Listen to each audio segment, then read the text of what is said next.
नमस्कार दोस्तों, आज हम आप सबके सामने नैतिक शिक्षा के बारे में कुछ जानकारियाँ प्राप्त करेंगे। नैतिक शिक्षा समाज का वह तत्व है जिसकी उपस्थिति में सभ्य समाज का निर्माण किया जा सकता है।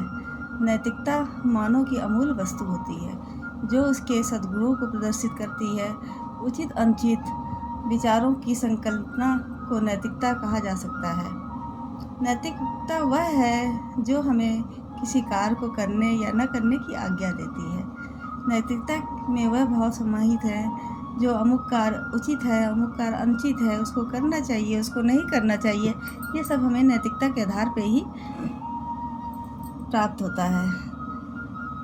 नैतिकता का आधार पवित्रता, सत्य और न्याय है। हमारे अंतर्मन में जो आवाज़ आती है वो नैतिकता के आधार पर ही आती है। जैसे कि हमें क्या करना उचित है, क्या अनुचित है, इसका ज्ञान नैतिकता के आधार पर ही हमारे अंतर्मन से इसकी आवाज़ आती है। सामाजिक एवं पारिवारिक जीवन को सामंजस्य स्थापित करते हुए प्रगति के पथ पर आगे बढ़ना ही नैतिकता नैतिक शिक्षा का मुख्य उद्देश्य है कि हम अपनी सामाजिक और पारिवारिक सभी को बराबर रखते हुए आगे बढ़ सकें। किसी भी परिस्थिति में हमें धैर्य को नहीं खोना चाहिए।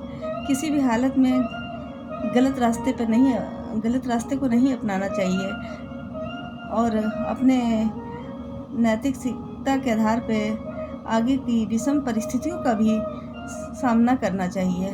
और विषम परिस्थितियों में भी हमेशा ईश्वर को धन्यवाद देते हुए उसको दूर करने के प्रयास के साथ साथ अपने मानव जन्म लेने के पर भी गौरव की अनुभूति प्राप्त करना चाहिए कि गौरव मानव के चरित्र निर्माण के लिए उसके चरित्र का विकास होना अत्यंत आवश्यक है।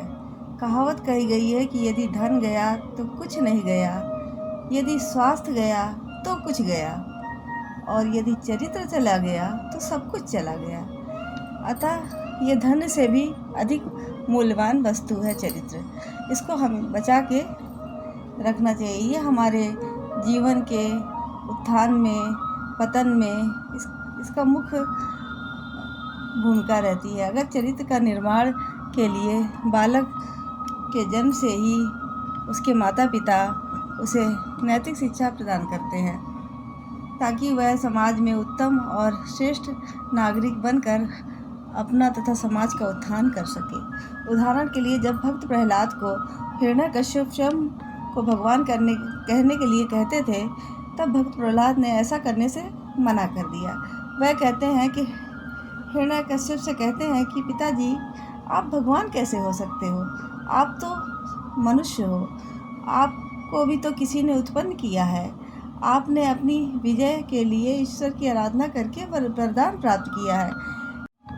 आपने भी अपने विजय के लिए ईश्वर की आराधना करके वरदान प्राप्त किया है। आप भला कैसे भगवान हो सकते हो?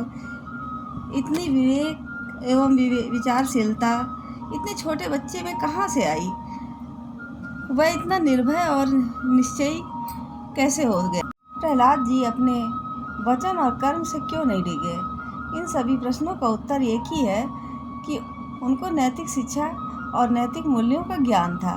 भक्त प्रहलाद के जन्म से लेकर बाल्यावस्था तक उनकी माता द्वारा दिए गए ज्ञान के कारण वह इतने दृढ़ निश्चयी बन गए थे कि उनको नैतिक मूल्यों का ज्ञान के कारण वह साहसी, सत्यवादी और ईश्वर के परम भक्त बन गए।